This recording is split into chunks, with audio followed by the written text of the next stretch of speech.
Sa pamamagitan ng TESDA Skills Passport mobile application, may all-in-one na digital platform na tayo. Dito makikita ninyo ang mga mahalagang impormasyon tungkol sa TESDA trainees, scholarship, employment opportunities, TESDA accredited training institution, at TESDA online training courses. Ngunit, hindi lamang ang bilis ng internet connectivity nasusukat ang kaunlaran. Nasusukat ito sa bawat Pilipinong nagkaroon ng pagkakataong guminhawa, umasenso at umangat ang kanilang buhay. Sa pagtatayo ng College of Allied Health Science Building, mabibigyan ng pagkakataon ang nakakabatang henerasyon na aralin ang mga kursong pangmedisina. Sila po ang mga susunod na haligi ng ating sektor ng pangkalusugan.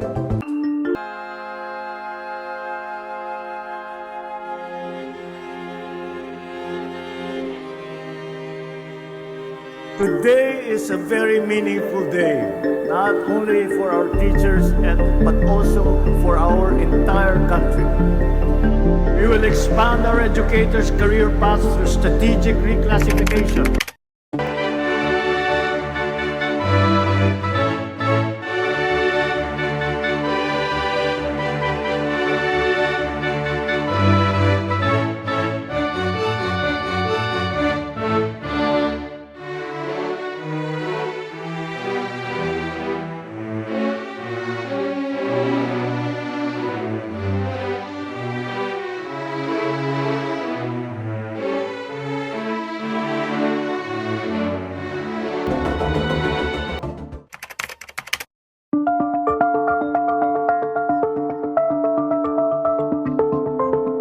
Sa bagong Pilipinas, malinaw na walang pamilya ang dapat mapag-iwanan sa ating pag-unlad. Kaya patuloy na magtutulungan ang pamahalaan at pribadong sektor upang pabilisin ang produksyon, ayusin ang proseso at palawakin ang saklaw ng ating mga programa, lalo na ang Expanded 4PH program.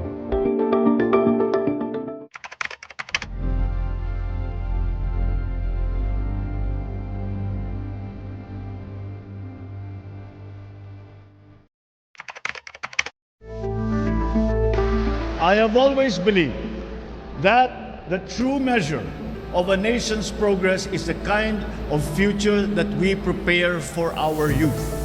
Policies and programs set the direction, but it is through you, our teachers, that these aspirations take root and grow.